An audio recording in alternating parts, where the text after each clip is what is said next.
Trump ఏమైనా big negative updates చేస్తారని gold and silver లో వచ్చిన మూవ్, ట్రంప్ దగ్గర నుంచి అలాంటి స్టేట్మెంట్స్ ఏం రాకపోతుండడం బంగారం వెండి రెండు కూడా 2% పడినట్లు కనిపిస్తాయా? కానీ బంగారం వెండిని వేరొక కోణంలో చూడాలని వరల్డ్ లోనే one of the top hedge fund ని రన్ చేస్తున్న రే డాలియో గారు ట్విట్టర్ లో ఒక లాంగ్ ట్వీట్ అయితే చేశారు. ఎందుకు బంగారం వెండి పెరుగుతాయని తన అభిప్రాయాన్ని చెప్తున్నారు. దాన్ని డిస్కస్ చేసుకుందాం. But most important, India Trump కి ఒక భారీ షాక్ ఇచ్చింది. మేము ఎవరితో ఫ్రెండ్షిప్ చేయాలని ఇంకొకరు చెప్తే మేము వినమని, ఇండైరెక్ట్ గా రష్యా గురించి యుఎస్ చెప్తే మేమేం రష్యా నుంచి వెనక్కి వెళ్ళమని, మా తలపైన గన్ పెట్టి డెడ్ లైన్స్ పెట్టి మమ్మల్ని ప్రెషర్ చేసి కార్నర్ చేస్తే మేము ట్రేడ్ డీల్ ఏమి యాక్సెప్ట్ చేయమని, కమింగ్ టైమ్స్ లో మేము స్ట్రాంగ్ గా గ్రో అయ్యే కంట్రీ అని, ఎవరి ప్రెషర్స్ కి మేము లొంగమని ఓపెన్ గా బెర్లిన్ గ్లోబల్ డైలాగ్ లో పీయూష్ గోయల్ గారు అవర్ కామర్స్ మినిస్టర్ స్టేట్మెంట్స్ చేశారు. ఇన్ఫాక్ట్ ఇవే ఇవాల్టి మార్కెట్ ఫాల్ కూడా రీజన్. వీటిల్ని డీటెయిల్డ్ గా మాట్లాడుకుందాం. అలాగే రష్యా ఒక బిగ్ వార్నింగ్ యుఎస్ఏ కి ఇస్తూ ఉంది, వెస్ట్రన్ వరల్డ్ కి ఇస్తూ ఉంది. కొంత హీట్ అవుతుంది ఈ Russia USA and European countries కి రష్యాకి యుద్ధం జరుగుతుందేమో. బిగ్ మిసైల్స్ పరంగా కూడా కొంత ఇంట్రెస్టింగ్ డేటా ఉంది. ఇది స్టాక్ మార్కెట్ పరంగాను గోల్డ్ సిల్వర్ పరంగా కూడా ఇంపార్టెంట్ కాబట్టి దీన్ని డిస్కస్ చేసుకుంటూ యుఎస్ చైనా ఒక మీటింగ్, అలాగే కమింగ్ టైమ్స్ లో యుఎస్ ఫెడ్ మీటింగ్ ఉందని ఈ మంత్ స్టార్టింగ్ నుంచి చెప్తున్నానా, అది కూడా దగ్గర పడింది కాబట్టి ఆ డేట్స్ అండ్ ఏ టైంలో అనౌన్స్మెంట్ ఉంటుంది. అలాగే ఇంకొన్ని ఇంపార్టెంట్ ఈవెంట్స్, మార్కెట్ డేటాని మాట్లాడుకుంటూ ఇవాళ మన మార్కెట్ అనాలిసిస్ ని ఎండ్ చేద్దాం. Hello friends, welcome to day trader Telugu. Good evening. First అయితే గోల్డ్ అండ్ సిల్వర్ తోనే స్టార్ట్ చేయాలి. అఫీషియల్ గా ట్రంప్ నుంచి నిన్న 3 PM కి వాళ్ళ టైంలో, మన టైంలో అయితే 12:30 కి ఒక ఇంపార్టెంట్ అనౌన్స్మెంట్ ఉంటుందనేలా, వైట్ హౌస్ నుంచి చేస్తారనేలా మనకు అప్డేట్స్ అయితే వచ్చాయా. దీని రిలేటెడ్ ఉన్న సమ్మరీని మీకు మన వాట్సాప్ ఛానల్లో ఆల్రెడీ షేర్ చేశాను. నిన్నటి వీడియోలో కామెంట్ సెక్షన్ లో కూడా షేర్ చేశాను. అక్కడేమంత ఇంపార్టెంట్ ది లేదు. ఆ డేటా కూడా ఇక్కడ మీకు స్క్రీన్ ముందు పెడుతున్నాను. ఇది మార్కెట్స్ కి, గోల్డ్ సిల్వర్ కి, వీటికి రిలేటెడ్ కాదు. సో చైనా మీద ఏమైనా బిగ్ అనౌన్స్మెంట్ ఉంటుందా, ఇండియా పరంగా ఏదైనా ఉంటుందా, జియో పొలిటికల్ గా ఏదైనా ఈక్వేషన్స్ మారుతాయని మార్కెట్ ఎక్స్పెక్ట్ చేస్తే అలా ఏం లేకపోతున్నారు. గోల్డ్ సిల్వర్ కొంత కూల్ ఆఫ్ అయ్యాయి. ఒక 2% దగ్గరగా గోల్డ్ అండ్ సిల్వర్ లో ఫాల్ అయితే కనిపించింది. కానీ చెప్పాను కదా, మీరు జస్ట్ గూగుల్లో రే డాలియో అని మీరు సర్చ్ చేశారనుకోండి, తన హెడ్జ్ ఫండ్ రిలేటెడ్ గా దాని నేమ్ బ్రిడ్జ్ వాటర్ అసోసియేట్స్ అనుకుంటా. సో దాన్ని మేనేజ్ చేస్తుంటారు. ఆల్మోస్ట్ $100 బిలియన్ అబోనే ఉంటుంది దాని నెట్ వర్త్ కూడా. So prominent hedge funday. దాన్ని మేనేజ్ చేస్తున్న రే డాలియో ఏమని చెప్తున్నారంటే, హిస్టరీ అండ్ అందులో ఉంటున్న లాజిక్స్ తనకి క్లియర్ గా, ఎప్పుడైతే ఒక కంట్రీ శాంక్షన్స్ ని విధిస్తుందో, పర్టికులర్ గా ఇప్పుడు అమెరికా శాంక్షన్స్ ని విధిస్తుంది కదా, అలా శాంక్షన్స్ ని విధించిన ప్రతిసారి కూడా ఫియట్ కరెన్సీ, పేపర్ కరెన్సీకి వాల్యూ తగ్గిపోతుందని, అదే గోల్డ్ ని ఇండైరెక్ట్ గా పెంచుతుందని, వార్ జరిగే ముందు ఇలాంటి శాంక్షన్స్ జరుగుతున్న సందర్భంలో ఫైనాన్షియల్ అండ్ ఎకనామిక్ వార్స్ జరుగుతాయని, దాన్ని మనం శాంక్షన్స్ అని పిలుస్తున్నాం. దీనే తను ఫర్దర్ గా కూడా ఈ ట్వీట్ లో ఎక్స్ప్లెయిన్ చేసి, ఇప్పుడు యుఎస్ చేస్తున్న పనులతో కమింగ్ టైమ్స్ లో యుఎస్ రిలేటెడ్ ఉన్న కరెన్సీ వాల్యూ, డాలర్ వాల్యూవే తగ్గిపోతుందని, ట్రస్ట్ కూడా వీక్ అవుతుందని, గవర్నమెంట్స్ మీద, వాటి కరెన్సీస్ మీద వీక్ అవుతుందని, ఆ సందర్భాల్లో గోల్డ్ రిలేటెడ్ గా అన్సర్టనిటీని ఆర్ ఇన్ఫ్లేషన్ ని హెచ్ చేసుకోవడానికి డబ్బులు కరెన్సీ రూపంలో ఉన్న వాటి కంటే కూడా ఫిజికల్ గా ఉంటున్న గోల్డ్ లోకి వెళ్లే ప్రయత్నం చేస్తాయని, అలా ప్రెసెంట్ యుఎస్ చేస్తున్న పనులతో కమింగ్ టైమ్స్ లో గోల్డ్ ధర పెరుగుతుందని రే డాలియో గారు చెప్తున్నారు. దీని ఏదైతే చెప్తున్నారో నేను కూడా దాన్ని అండర్లైన్ చేస్తాను. ఇప్పుడు కాదు, చాలా టైం బ్యాక్ నుంచి చెప్తున్నాను. బంగారం పడాలంటే సెంట్రల్ బ్యాంక్స్ బయింగ్ తగ్గించాలి. అలా చేయాలంటే ట్రంప్ తన విధి విధానాల్ని మార్చుకోవాలి. నాకు ఆ నమ్మకం లేదు ట్రంప్ మీద అని గోల్డ్ రిలేటెడ్ గా చేసిన ప్రతి వీడియోలోనూ చెప్పుంటాను. బంగారాన్ని పెంచుతున్నది సెంట్రల్ బ్యాంక్సే. బట్ ఎందుకు సెంట్రల్ బ్యాంక్స్ ఎందుకు వెళ్ళాయి బంగారం వెనక? ఎవరు పుష్ చేశారు వాటిల్ని? ట్రంప్. ఫర్దర్ గా తన విధి విధానాలు అలానే ఉంటే ఖచ్చితంగా central banks more and more quantities of gold లోకి ఇన్వెస్ట్మెంట్స్ ని పెంచుకుంటూ గోల్డ్ ని స్టెబిలైజ్ చేసే ప్రయత్నం చేస్తాయి. దానికి తోడు తను వేస్తున్న శాంక్షన్స్ తో వాళ్ళ కరెన్సీ రిలేటెడ్ గా, వాళ్ళ ఎకానమీ రిలేటెడ్ గా ఇంపాక్ట్ తో ప్రజలు ఇన్వెస్ట్మెంట్స్ ని కూడా గోల్డ్ పక్క తీసుకువెళ్తారని, అలా గోల్డ్ పెరుగుతుందని తన అభిప్రాయపడుతున్నారు. Logical and valid point. But గుర్తుంచుకోండి, వాల్యూ అనేది ఒకటి ఉంటుంది స్పెషల్లీ గోల్డ్ కి. దాన్ని మైన్ చేస్తున్న కాస్ట్ ఎంత, ఆ మైనింగ్ కి ఎంత ప్రీమియం లో ప్రెసెంట్ గోల్డ్ ప్రైస్ ఉంది అని. ఆల్మోస్ట్ 50 to 60% ప్రీమియం లో మైనింగ్ కాస్ట్ కంటే కూడా అదైతే ఇప్పుడు ఎక్స్ట్రీమ్ ప్రీమియం లోనే గోల్డ్ ఉంది. నేను కాదనట్లేదు, గోల్డ్ పడాలి, యాక్చువల్ గా గోల్డ్ పెరిగిపోవాలనేది లాజికల్ కంక్లూజన్ అయితే కాదు. కానీ అలా జరగాలంటే సెంట్రల్ బ్యాంక్ తమ గోల్డ్ బయింగ్ యాక్టివిటీని తగ్గిస్తున్నాయని మార్కెట్ కి ఒక డేటా రూపంలో తీసుకురావాలి. అప్పుడు పానిక్ స్టార్ట్ అవుతుంది. అప్పుడు వచ్చేది మేజర్ కరెక్షన్ అనమాట. మంత్లీ మనకు ఆ డేటా అప్డేట్ అవుతుంది. కంగారు పడాల్సిన నీడ్ లేదు. మంత్లీ డేటా అప్డేట్ అవుతుంది. రీసెంట్ గానే చైనాకు సంబంధించిన డేటా అప్డేట్ అయింది. ప్రాబబ్లీ నెక్స్ట్ మంత్ హాఫ్ అలా మనకి లాస్ట్ మంత్ అంటే ఈ మంత్, ఈ అక్టోబర్ మంత్ కి సంబంధించిన గోల్డ్ బయింగ్ యాక్టివిటీ క్లారిటీ వస్తుంది కదా. పడ్డప్పుడు కూడా ఎలాంటి బయింగ్ యాక్టివిటీ నిలబడింది సెంట్రల్ బ్యాంక్స్ దగ్గర నుంచి అని, అది ఫర్దర్ గా గోల్డ్ ప్రైసెస్ ని డిసైడ్ చేస్తుంది. Probably next month half real గా సెంట్రల్ బ్యాంక్స్ ఏం చేస్తున్నాయి గోల్డ్ పరంగా అనేది మనకు క్లారిటీ ఉంటుంది. ఇప్పుడు ఇండియా రిలేటెడ్ గా వచ్చిన బిగ్ కామెంట్స్ చెప్పాలంటే ట్రంప్ కదొక షాక్ అనే అనుకోవాలి. నేను నిన్న చెప్పానా, డబుల్ గేమ్ ఆడుతూ ఉండొచ్చు. అసలు మనం యాక్సెప్ట్ చేయకుండానే ఇండియా అగ్రీ చేసేసింది. In fact white house press secretary కూడా ఇలాంటి లాంటి కామెంట్స్ చేశారు, దాని తర్వాత మాట్లాడుకుందాం. బట్ ఇండియన్ కామర్స్ మినిస్టర్ అయిన పీయూష్ గోయల్ గారు బెర్లిన్ గ్లోబల్ డైలాగ్ లో సంచలన వ్యాఖ్యలే ట్రంప్ కి షాక్ ఇచ్చేలా చేశారు. అందులో ఫస్ట్ డే మేము ఎవరితో ఫ్రెండ్షిప్ చేయాలన్నది ఇంకొకరు చెప్తే ఇండియా డిసైడ్ చేసుకునేలా లేదు అని క్లియర్ స్టేట్మెంట్ చేశారు. అంటే రష్యా దగ్గర నుంచి ఆయిల్ తగ్గించేస్తుంది, జీరో చేస్తుంది, నేను చెప్పాను వాళ్ళు వింటున్నారు, ఇండియా తగ్గుతుంది వెనక్కి రష్యా నుంచి అనేలా ఏవైతే స్టేట్మెంట్స్ ట్రంప్ దగ్గర నుంచి వచ్చాయో అవి అవాస్తవాలనేలా Indian commerce minister Piyush Goyal garu చెప్తున్నట్లయితే కనిపిస్తుంది. ఇంపార్టెంట్, ఇప్పుడు ఇక్కడ పీయూష్ గోయల్ గారు ఏ స్టేట్మెంట్స్ అయితే చేస్తున్నారో దాని ఒక సారాంశాన్ని నేను ఇప్పుడు చెప్తాను, బట్ మీరు కూడా వినే ప్రయత్నం చేయండి. పీయూష్ గోయల్ గారు ఏం చెప్తున్నారంటే, ట్రేడ్ డీల్ మేము చేస్తాం, యాక్సెప్ట్ చేస్తాం, ట్రేడ్ డీల్ చేసుకుంటాం, బట్ ఇది ఎప్పుడంటే ఇరు దేశాలకి ఒక లెవెల్ ప్లేయింగ్ ఫీల్డ్ లో ఉన్నప్పుడు, అంటే వాళ్ళకి లాభం ఉండాలి మాకు లాభం ఉండాలి, అంతేకాని మా తలపైన గన్ పెట్టి ట్రేడ్ డీల్ చేసేయండి అని మమ్మల్ని ప్రెషర్ పెట్టి చేసుకోవాలంటే మాకు అవసరం లేదు. 1.4 బిలియన్ పీపుల్ దగ్గరగా మా దగ్గర ఉన్నారు, వాళ్ళ యావరేజ్ ఏజ్ 28.5 ఇయర్స్,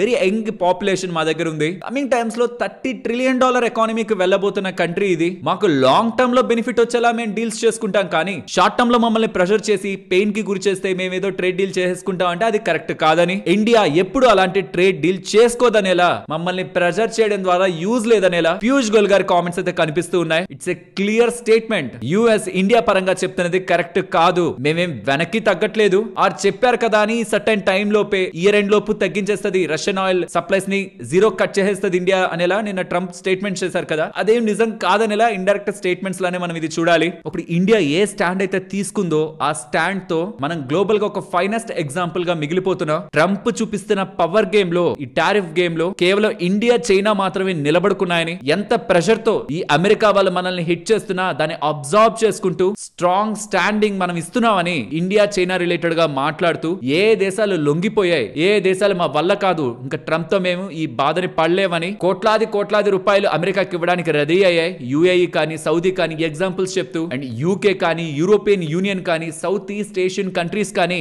ఎలా వాళ్ళకు కాకుండా అవతల ఉన్న యుఎస్ఏకే లాభం వచ్చేలా డీల్స్ ని కుదుర్చుకున్నాయని, వాటిల్నే నాన్ రెసిప్రోకల్ ట్రేడ్ డీల్స్ అంటారు. అంటే ఇరు దేశాలకి లాభమే ఉండదు, ఓన్లీ యుఎస్ఏకే లాభం ఉంటుంది. యూకే తో ట్రేడ్ డీల్ కుదుర్చుకున్నప్పుడు కూడా ఇదే చెప్పాను. అందులో యూకేకి ఏం బెనిఫిట్ కనిపిస్తుందో తెలియట్లేదు, కానీ మెజారిటీ ఆఫ్ బెనిఫిట్ అంతా వెళ్తున్నది యుఎస్ కని ఈ పర్టికులర్ డేటా రిలేటెడ్ గా famous geopolitical analyst Bremmer టోక్యోలో జపాన్ లో జరిగిన మీటింగ్ లో ఏం స్టేట్మెంట్స్ చేశారో చూడండి. అక్కడ ఇండియా చైనా రిలేటెడ్ గా ఏం మాట్లాడారో కూడా మీరు ఒకసారి వినాలి.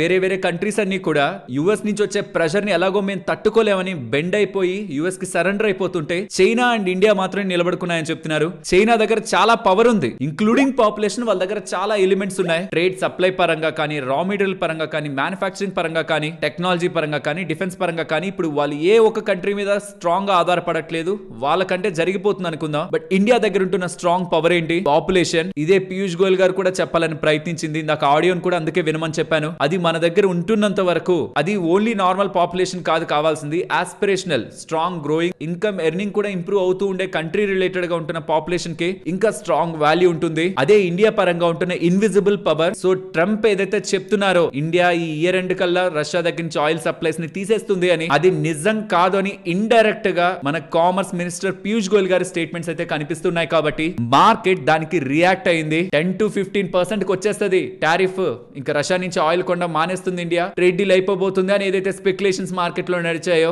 అవన్నీ జరిగేలా లేవు. ట్రేడ్ డిస్కషన్స్ మేము చేస్తున్నాం కానీ ఇమీడియట్ గా అదేం కంక్లూజన్ లో లేదనేలా పీయూష్ గోయల్ గారు క్లారిఫికేషన్ ఇచ్చేస్తూ ఉండడం.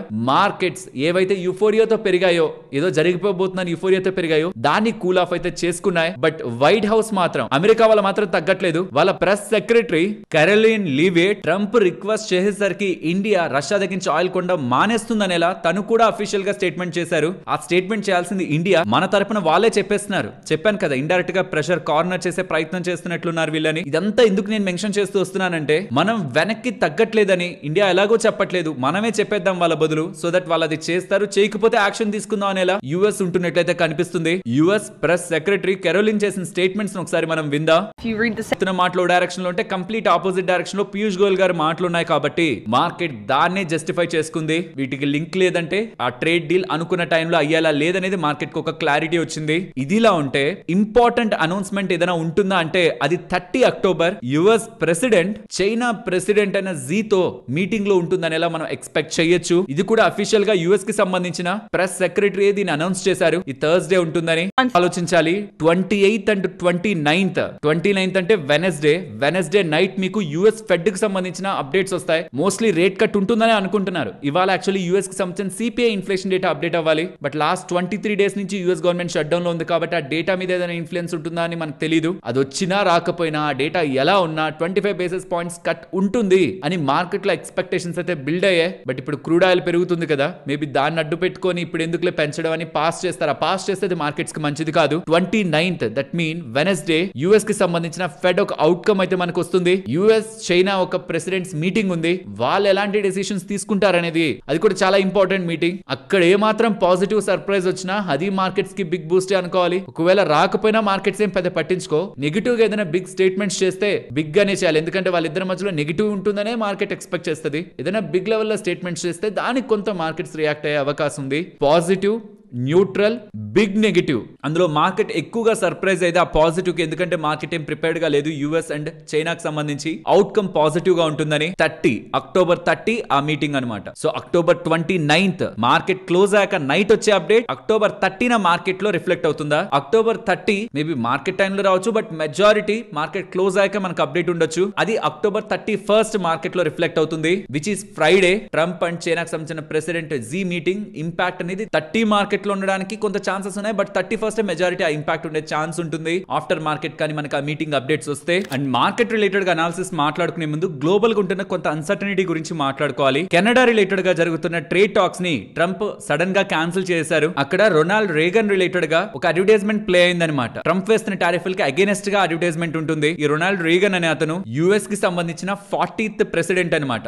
1981 to 1919 బిట్వీన్ తన ప్రెసిడెంట్ గా పదవుల్ని నిర్వర్తించారు. రిపబ్లికన్ పార్టీకి సంబంధించిన వ్యక్తి, ఈ ట్రంప్ ఉంటున్న పార్టీకి సంబంధించిన వ్యక్తి. తను టారిఫ్లకు అగేనిస్ట్ గా మాట్లాడినట్టు కెనడాలో అడ్వర్టైజ్మెంట్ ఉంటూ ఉండడం, దాన్ని కావాలని వాళ్ళే పబ్లిష్ చేస్తున్నారని, అది యుఎస్ కి అగేనిస్ట్ గా ఉంది కాబట్టి వాళ్ళు చేస్తున్న ట్రేడ్ టాక్స్ ని కంప్లీట్ గా తీసేస్తున్నట్టు, మీన్ క్యాన్సిల్ చేస్తున్నట్టు యుఎస్ ప్రెసిడెంట్ ట్రంప్ తన సోషల్ మీడియా ఖాతాలో పబ్లిష్ చేశారు. ఇదిలా ఉంటే ఈ రీసెంట్ టైమ్స్ లో యుక్రెయిన్ మీద రష్యా వాళ్ళు దాడి చేశారు కదా, అలా దాడి చేశారు కాబట్టి యుక్రెయిన్ ని ప్రొటెక్ట్ చేయడానికి లాంగ్ రేంజ్ మిసైల్స్ ని వాడద్దని ఎలా రిస్ట్రిక్షన్స్ ఉన్నాయి వాళ్ళ మీద యుఎస్ నుంచి స్పెషల్లీ. దాన్ని యుఎస్ లిఫ్ట్ చేస్తుందని, లాంగ్ రేంజ్ మిసైల్స్ ని వాడుకోవచ్చు యుక్రెయిన్ వాళ్ళు ఇస్తున్న లాంగ్ రేంజ్ మిసైల్స్ ని వాడచ్చని అప్డేట్ చేస్తుండడం, ఎక్కడ టొమాహాక్ మిసైల్స్ వాడతారా అని పుతిన్ ఒక వార్నింగ్ అయితే ఇస్తున్నారు. రేంజ్ మిసైల్ కాబట్టి దాన్ని ప్రయోగించవచ్చు. అది లో ఆల్టిట్యూడ్ లో ఫ్లై అవుతూ రాడార్స్ కూడా దొరకదు. హై అక్యురసీ అరౌండ్ 5 meters తోనే దాని ఇంపాక్ట్ కూడా స్ట్రాంగ్ గా ఉంటుంది. అది ఇప్పటి వరకు వాడకూడదని యుక్రెయిన్ వాళ్ళ మీద రిస్ట్రిక్షన్స్ ఉన్నాయి, కానీ యుఎస్ వాళ్ళ ఆ రిస్ట్రిక్షన్స్ ని లిఫ్ట్ చేశారనేలా అప్డేట్స్ అయితే కనిపిస్తున్నాయి. ఒకవేళ అలాంటి మిసైల్ ప్రయోగం ఇప్పుడు రష్యా మీద జరిగితే వీళ్ళు యుఎస్ నే వార్న్ చేస్తున్నారు, మీరు అలాంటి పనులు కానీ చేసి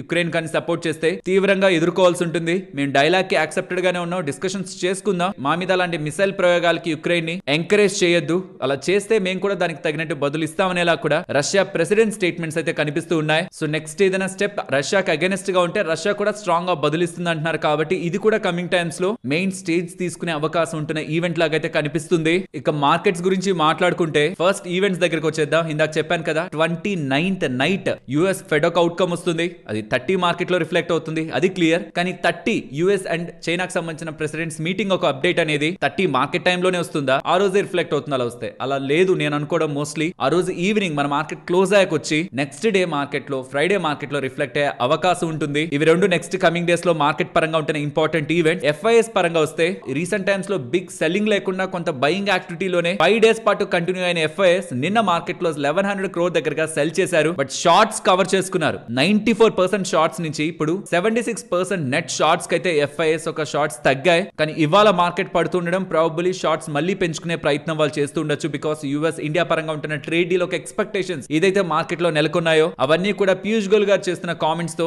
న్యూట్రల్ అయితే అవుతున్నాయి. కాబట్టి as a stock market point of view ఇది మనకి నెగిటివ్ గానే కనిపిస్తున్నా, from the country point of view, India point of view ఇది రైట్ థింగ్. అండ్ గుర్తుంచుకోవాలి, కమింగ్ టైమ్స్ లో ఏదో ఒక పాయింట్ లో ఈ డీల్ అయితే జరుగుతుంది. అప్పుడు ఎలాగో మార్కెట్స్ పెరగనైతే పెరుగుతాయి. ఇప్పుడు జరగలేదు, దాని అవుట్కమ్ ఇంకేంటి, జరగకపోవడం అనుకున్నా కొంత టైం మార్కెట్ లో అన్సర్టనిటీ ఉంటుందేమో కొన్ని నెలల పాటు. బట్ జరుగుతుంది అన్నప్పుడు ఇవాళ పెరగాల్సింది నెక్స్ట్ అయినా పెరుగుతుంది. బట్ దానికి మనం ఏ ఇంట్రెస్ట్ నేషనల్ ఇంట్రెస్ట్ ని వదులుకొని డీల్ చేసుకోవాలి, త్వరగా అయిపోవాలనే దాంతో మిగిలిన కంట్రీస్ వదిలేసుకున్నట్టు మనం కూడా వదులుకుంటే అది కంట్రీకి అయితే మంచిది కాదు. కాబట్టి ఎలాగో లాంగ్ టర్మ్ లో మనకి జరిగే డీలే, ఇది వాళ్ళకి ఇంపార్టెంటే. కాబట్టి ఇన్ షార్ట్ టర్మ్ ఈ ట్రేడ్ డీల్ పరంగా ఎటువంటి అన్సర్టనిటీస్ ఉంటున్నా కొనుక్కోవడానికి మార్కెట్ మనకి ఇస్తున్న అవకాశంగానే చూడాలి. ఏదైనా సడన్ మార్కెట్ లో కనిపిస్తున్న రియాక్షన్స్, నెగిటివ్ రియాక్షన్స్ కి అన్నెసరీగా టెన్షన్ పడద్దు. కొత్త వాళ్ళకి చెప్తున్నాను స్పెషల్లీ. పీయూష్ గోయల్ గారు చెప్పినట్టు $30 trillion కి ఇండియన్ ఎకానమీ వెళ్తుంది అనుకుంటే in the entire history of stock market ఏదైతే మెగా బుల్ ర్యాలీస్ మీరు చూస్తూ వచ్చుంటారు, మీరు చార్ట్ ఓపెన్ చేసినప్పుడు పాస్ట్ లో ఇంత పెరిగింది ఇంత పెరిగిందని, ఫ్యూచర్ నుంచి చూస్తే అప్పుడు కూడా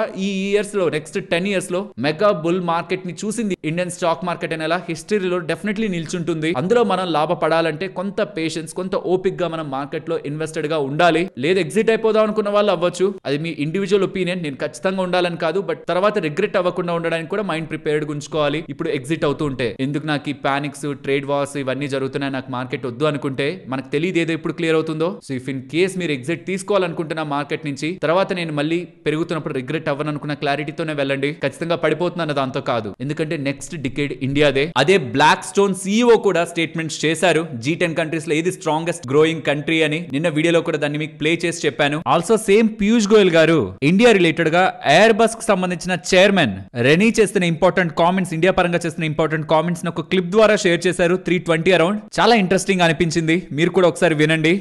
వరల్డ్ పెద్ద giant companies, because air bus అనేది వరల్డ్ లోని మీరు 2 కంపెనీలు వింటూ ఉంటారు, ఒకటి బోయింగ్, ఇంకొకటి ఎయిర్ బస్, ఎయిర్ క్రాఫ్ట్స్ పరంగా. అలాంటి ఒక స్ట్రాంగ్ కంపెనీ అండ్ ఆ కంపెనీకి సంబంధించిన చైర్మన్ ఇండియా రిలేటెడ్ ఇంపార్టెన్స్ గురించి మాట్లాడుతున్నప్పుడు, యాజ్ ఎ నేషన్ మనం ఏ ఫీల్డ్స్ లో స్ట్రాంగ్ గా ఎక్సెల్ అయ్యి కమింగ్ టైమ్స్ లో గ్రోత్ పరంగా ముందుకు వెళ్లే అవకాశం ఉంటుందన్నది కూడా ఇండియన్ మార్కెట్ లో ఇన్వెస్ట్ చేస్తున్న ఇన్వెస్టర్స్ కి కొంత కాన్ఫిడెన్స్ అయితే బిల్డ్ చేస్తుంది. కాబట్టి క్లిప్ ని కూడా మీకు ప్లే చేశాను. ఫ్రెండ్స్, ఇలా మార్కెట్ పరంగా ఉంటున్న ఇంపార్టెంట్ డేటాని కనెక్ట్ చేస్తూ వీడియో మీ ముందుకు తీసుకురావడానికి మేము పెట్టిన ఎఫర్ట్స్ మీకు వాల్యుబుల్ గా అనిపించుంటే వీడియోని తప్పకుండా లైక్ చేస్తూ పెడుతున్న ఎఫర్ట్స్ ని ఎంకరేజ్ చేయండి. ఫ్రెండ్స్, మార్కెట్ లో ఉన్న ఇంపార్టెంట్ అప్డేట్స్ మాట్లాడుకునే ముందు ఈ అక్టోబర్ 31st వరకు ఈ credit card life time free అయితే ఇస్తున్నారు. ఆఫర్ లో భాగంగా ఇఫ్ ఇన్ కేస్ ఎవరైనా క్రెడిట్ కార్డ్ తీసుకోవాలనే ఆలోచనలో ఉంటే, అందరినీ కాదు తీసుకోవాలనే ఆలోచనలో ఉంటున్న వాళ్ళకి దీని బెనిఫిట్స్ ఒకసారి చెప్తాను క్విక్ గా. ఇంట్రెస్ట్ ఉండి అండ్ దీని లాభాలు మీకు పనికొస్తే ఎలాగో లైఫ్ టైం ఫ్రీ, చార్జెస్ ఏం కట్టాల్సిన నీడ్ లేదు. దీంతో మీరు బాగా సేవ్ చేసుకోవచ్చు అనుకుంటే డబ్బుల్ని ట్రై చేయొచ్చు కదా. సో ఒకసారి బెనిఫిట్స్ చెప్తాను చూడండి. జొమాటోలో మీరు ఫుడ్ ఆర్డర్ చేసుకోవాలనుకునే వాళ్ళైతే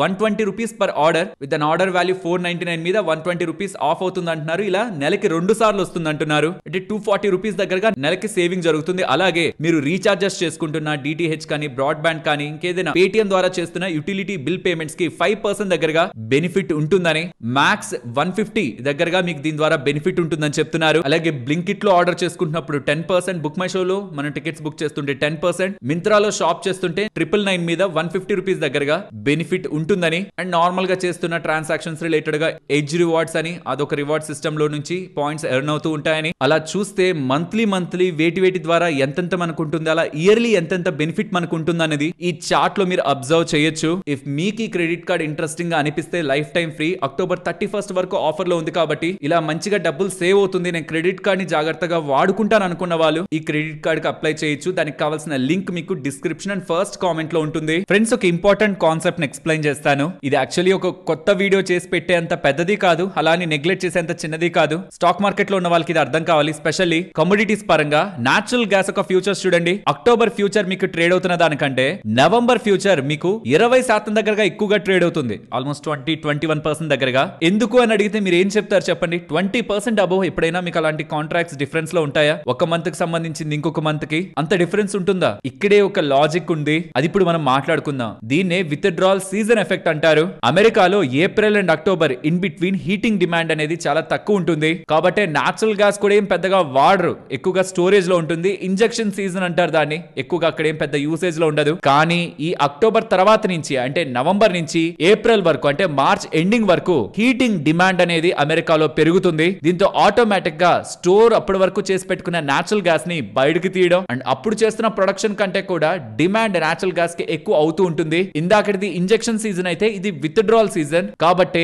నవంబర్ ఫ్యూచర్స్ అనేవి ప్రీమియం లో ట్రేడ్ అవుతాయి because of this winter demand. ఇక్కడ ఇంకొక లాజిక్ కూడా ఉంటుంది. అనుకున్న దానికంటే హార్ష్ వింటర్ ఉందనుకోండి, ఉండాల్సిన దానికంటే ఇంకా ఎక్కువ దారుణంగా చల్లగా అయిపోయింది అనుకోండి, దాని అప్పుడు ప్రీమియమ్స్ ఇంకా వైడ్ అవుతాయి, ఇంకా నేచురల్ గ్యాస్ యొక్క ప్రీమియమ్స్ పెరుగుతాయి. కాబట్టి టెంపరేచర్ ఎలా ఉంటుంది, వెదర్ ఎలా ఉంటుంది, కమింగ్ టైమ్స్ లో సీజన్స్ ఎలా ఉంటాయి అనేది కూడా నేచురల్ గ్యాస్ ని దాని ప్రీమియం ని డిసైడ్ చేస్తుంది. సో వింటర్ ఎలా ఉంటుంది ఉంటుందనే అప్డేట్స్ తో కూడా నేచురల్ గ్యాసెస్ వాటి ప్రైజెస్ ఎక్కువగా ఇంపాక్ట్ అవుతాయనేది గుర్తుంచుకోవాలి. సో విత్డ్రాల్ సీజన్ ఎఫెక్ట్ అంటే ఏంటి, ఇంజెక్షన్ సీజన్ అంటే ఏంటి, విత్డ్రాల్ సీజన్ అంటే ఏంటో కూడా మీకు అర్థమైంది కదా.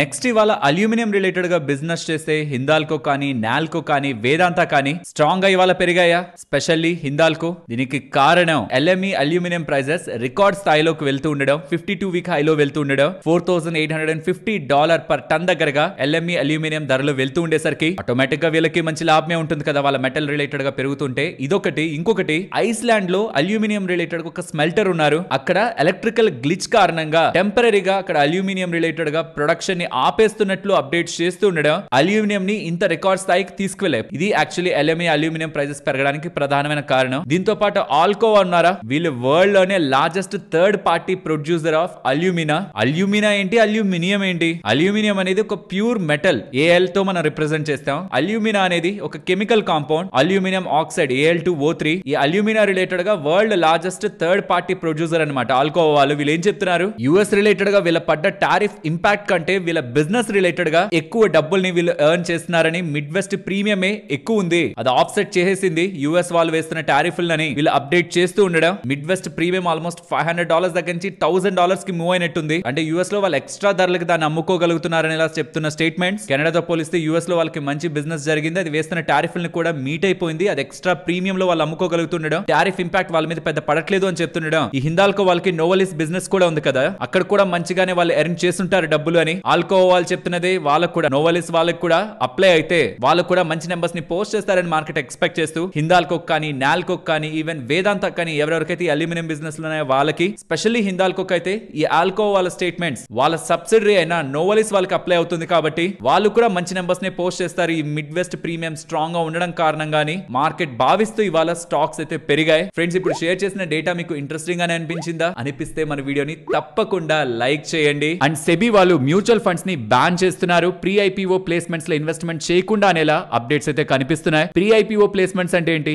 ఐపీఓ అంటేనే కొత్తగా మార్కెట్ లోకి రావడం, స్టాక్ మార్కెట్ లోకి రావడం. ప్రీ ఐపీఓ అన్నప్పుడు ఫండ్ రైజింగ్ ఉంటుంది అనమాట. డిఫరెంట్ సిరీస్ లో, డిఫరెంట్ కేటగిరీస్ లో కంపెనీస్ ఫండ్ రైజ్ చేస్తుంటాయి. ప్రైవేట్ ఈక్విటీ ప్లేయర్స్ కానీ, and different sector big institutional players కానీ దాంట్లో ఇన్వెస్ట్మెంట్స్ చేస్తూ ఉంటారు. కానీ మ్యూచువల్ ఫండ్స్, ఇండియాలో మార్కెట్ లో లిస్ట్ అయిన మ్యూచువల్ ఫండ్స్ కూడా వాళ్ళకున్న రిలేషన్స్ ఆర్ వాళ్ళకున్న కాంటాక్ట్స్ తో ఐపీఓకి రాకముందే వాటిలో ఇన్వెస్ట్మెంట్ చేయడం ద్వారా మేజర్ రిస్క్ ని అవి కలిగి ఉంటాయి. కాబట్టి అవి అసలు ఐపీఓకే రాకపోతున్నారు, కంపెనీ కంప్లీట్ గా వైండ్ అప్ చేసేస్తున్నా. ముందుగా ఐపీఓకి రావడం ముందే అయితే కంప్లీట్ గా వాళ్ళు చేసిన ఇన్వెస్ట్మెంట్ ని వాళ్ళు స్ట్రైక్ ఆఫ్ చేయాల్సి ఉంటుంది. కాబట్టి వీటిల్లో చేసే ఇన్వెస్ట్మెంట్స్ పై సెబీ సుముఖంగా లేదని, కాబట్టి ఇలాంటి రెగ్యులేషన్స్ మ్యూచువల్ ఫండ్స్ పరంగా తీసుకురావాలనే ఆలోచనలో సెబీ ఉందనేలా అప్డేట్స్ అయితే కనిపిస్తున్నాయి. బికాస్ ఫస్ట్ థింగ్ ఇన్వెస్ట్మెంట్ చేయడమే కాదు, అందులో వాళ్ళు ఎగ్జిట్ అవ్వాలనుకున్న లిక్విడిటీ ఉండదు. కొనడం కొనేయచ్చు, ఫౌండర్స్ అంతకుముందు ఇన్వెస్ట్మెంట్ చేసిన ప్రైవేట్ ఈక్విటీ ప్లేయర్స్ అమ్మేస్తారు, కానీ ఎగ్జిట్ అవ్వాలనుకుంటే కష్టం కదా. కాబట్టి దీని రిలేటెడ్ గా ఈ మధ్య కాలంలో ప్రీ ఐపీఓ ఇన్వెస్ట్మెంట్స్ పెరుగుతూ ఉండేసరికి మ్యూచువల్ ఫండ్స్ ని దీని నుంచి పక్కకి కొంత దూరంగా ఉంచాలనే ఆలోచన సెబీ చేస్తున్నట్టు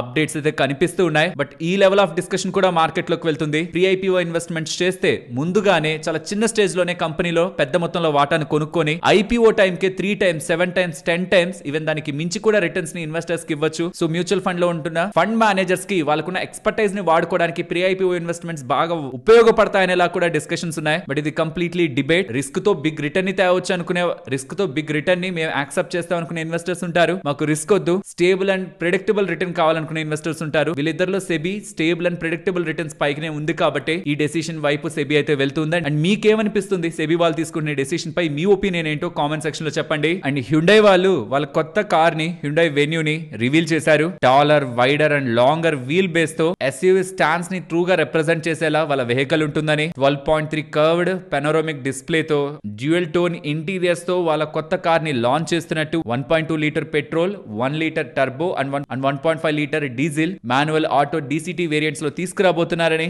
హ్యుండై వాళ్ళైతే అప్డేట్స్ చేస్తున్నారు. నెక్స్ట్ స్టాలిన్ ఇండియా, వీళ్ళు R32 గ్యాస్ ఉంటుంది కదా, ఎయిర్ కండిషనర్స్ లో, రిఫ్రిజిరేటర్స్ లో వాడుతుంటారు యాజ్ అ కూలింగ్ గ్యాస్. దాని రిలేటెడ్ గా రాజస్థాన్ లో ఒక పెద్ద ప్లాంట్ ని ఎస్టాబ్లిష్ చేయబోతున్నారని, ఆల్మోస్ట్ దానికి 200 కోట్ల దగ్గరగా ఖర్చు పెట్టబోతున్నారని, జూలై 2026 లో దాని కమిషనింగ్ స్టార్ట్ చేస్తారని, ఇక్కడ నుంచి ఒక 9 నెలల్లో అక్కడ వర్క్ నే స్టార్ట్ చేస్తారని, దీంతో రెవెన్యూ టాప్ లైన్ లో 500 crore దగ్గరగా వీళ్ళు రెవెన్యూస్ ని ఎక్స్పెక్ట్ చేస్తున్నట్టు ఈ ప్లాంట్ నుంచే, with 22 to 24% profit after tax margin. Fluorochemicals పరంగా ఇప్పుడు ఈ ప్లాంట్ తో backward integration and self reliance వీళ్ళకి దొరుకుతుందని, నెక్స్ట్ నెల బిగినింగ్ నుంచే, November 1st నుంచే ఈ ఫ్యాక్టరీ పరంగా వర్క్స్ ప్రాసెస్ ని స్టార్ట్ చేస్తున్నట్టు స్టాలియన్ వాళ్ళు, స్టాలియన్ ఇండియా ఫ్లోరోకెమికల్స్ వాళ్ళు స్టేట్మెంట్ చేశారు. మరి ఎందుకు స్టాక్ ఇవాళ 5% దగ్గరగా లోయర్ సర్క్యూట్ కు వెళ్ళింది? ఫ్రెండ్స్, ఇది ఐపీఓకి వచ్చినప్పటి నుంచి చూస్తే చాలా ఎక్స్ట్రాడినరీగా రిటర్న్స్ ఇచ్చేస్తుంది కదా, చాలా పెరిగిపోయింది కదా, ఆల్మోస్ట్ 500% దగ్గరగా పెరిగినట్టుంది within the very short time ఈ ఏప్రిల్ నుంచి. సో కాబట్టి కొంత కూలింగ్ అయితే స్టాక్ ప్రైస్ పరంగా జరుగుతుంది. బట్ బిజినెస్ పరంగా కానీ, రీసెంట్ నెంబర్స్ పరంగా కానీ, అండ్ ఇప్పుడు వీళ్ళు చేసిన అనౌన్స్మెంట్ పరంగా కానీ కంపెనీ అండ్ బిజినెస్ పరంగా మంచిదే.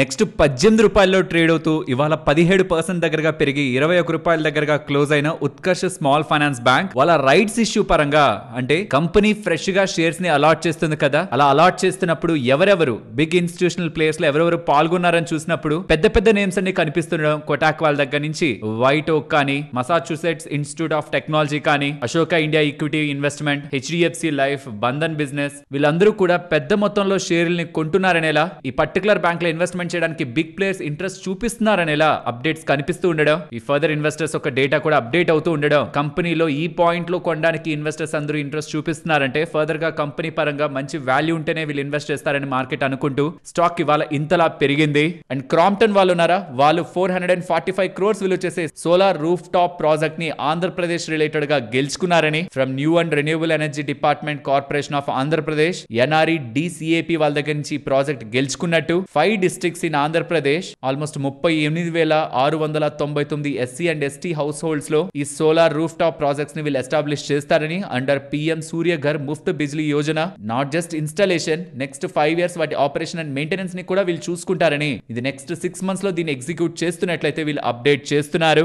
రిఫెక్స్ ఇండస్ట్రీస్ వాళ్ళకి 300 కోట్లు విలువ చేసే మైనింగ్ కాంట్రాక్ట్ జార్ఖండ్ పరంగా లభించిందని అప్డేట్ చేస్తున్నారు. అండ్ November 1st నుంచి బ్యాంక్ అకౌంట్స్ పరంగా మీరు 4 నామినీస్ ని పెట్టుకోవచ్చు. ఒక్కరు సరిపోతారు కదా నామినీ. లెట్స్ సే నేనే ఉన్నాను, నేను నా వైఫ్ ని నామినీగా పెట్టాను అనుకోండి, మరి మా mother, father or some of my family persons వాళ్ళకి ఎటువంటిది వెళ్లకుండా ఓన్లీ వైఫ్ కు మాత్రమే వెళ్తున్నట్టు కదా. అదే నేను 4 నామినీస్ ని పెట్టుకొని అందులో ఎవరెవరికి ఎంతెంత వెళ్ళాలనేది పర్సెంటేజ్ టర్మ్స్ లో కూడా నేను డిటర్మైన్ చేస్తే నాకు సంబంధించిన వాటిని ఈజీగా ఎవరెవరికి ఎంతెంత వెళ్ళాలనేది ముందుగానే నేను బ్యాంకు వాళ్ళకి చెప్తున్నట్టు కాబట్టి నామినీస్ ని పెట్టుకోవడమే కాదు, 4 నామినీస్ ని పెట్టడమే కాదు, వాళ్ళకి ఎంతెంత వెళ్ళాలన్నది కూడా మనం డిసైడ్ చేయొచ్చు. ఒకరికి 20%, ఒకరికి 30%, ఇంకొకరికి 50% కూడా మనకు సంబంధించి బ్యాంక్ లో ఉంటున్న వాటిపై అధికారం వెళ్తుంది. ఈ రూల్స్ మనకి November 1st నుంచి అమల్లోకి వస్తాయి. ఆ పాయింట్ లో మీరు మీ బ్యాంకు కు సంబంధించిన నామినీస్ ని 4 పెట్టుకోవచ్చు అనే విషయం గుర్తుంచుకోవాలి. నెక్స్ట్ ఫెడరల్ బ్యాంక్ గురించి మాట్లాడుకోవాలి. ఫెడరల్ బ్యాంక్ వాళ్ళు బ్లాక్ స్టోన్ వాళ్ళ దగ్గర నుంచి 6,200 కోట్ల దగ్గరగా డబ్బుల్ని రేస్ చేస్తున్నట్టు. 6,200 కోట్లు ఎలా రేస్ చేస్తున్నారు? ఫెడరల్ బ్యాంక్ కు సంబంధించిన షేర్స్ ని 227 రూపీస్ పర్ షేర్ లెక్కన, షేర్స్ రూపంలో కాదులేండి, వారెంట్స్ రూపంలో ఇస్తున్నారు. 27,30,00,000 వారెంట్స్ అది కమింగ్ టైమ్స్ లో షేర్లుగా మారిపోతాయి. అలా బ్లాక్ స్టోన్ వాళ్ళకి 27,30,00,000 షేర్లు ఆర్ ఇంకా చెప్పాలంటే వీళ్ళ భాషలో చెప్పాలంటే వారెంట్స్ ఇష్యూ చేసి 6,196,50,00,000 డబ్బుల్ని రేస్ చేస్తున్నారని వీళ్ళు వారెంట్స్ అని చెప్తున్నా, అది కమింగ్ టైమ్స్ లో షేర్స్ గా మారుతాయి. కాబట్టి ఈ బ్యాంక్ లో బ్లాక్ స్టోన్ వాళ్ళకి 9.99% వాటా కమింగ్ టైమ్స్ లో ఉంటున్నట్టు. ఈ వారెంట్స్ నెక్స్ట్ 18 months వ్యాలిడ్ గా ఉంటాయి షేర్స్ గా మార్చుకోవడానికి. మోస్ట్లీ వాళ్ళు షేర్స్ గా మార్చుకుంటారు. మీకు గుర్తుంటే ఇక్కడ నుంచి few days back, I think 16th or 17th October ఈ సిమిలర్ డేటాతోనే స్టాక్ అప్పుడే బాగా పెరిగింది. కాబట్టి మళ్ళీ స్టాక్ రిలేటెడ్ గా ఈ డేటా వస్తున్నా, ఇది మంచి అప్డేటే. ఈ డేటా వస్తున్నా స్టాక్ వాళ్ళు పెద్దగా ఏం రియాక్ట్ కాలేదు. ఓవరాల్ మంచి డెవలప్మెంటే. నెక్స్ట్ రిజల్ట్స్ ని మాట్లాడుకుందాం. ఫస్ట్ కోఫోర్జ్ నెంబర్స్ చాలా బాగున్నాయి. క్వార్టర్ ఆన్ క్వార్టర్ లో 8% గ్రోత్ ని తీసుకొచ్చారు. ఇయర్ ఆన్ ఇయర్ లో 32% గ్రోత్. రెవెన్యూ సైడ్ మాట్లాడుతున్నా,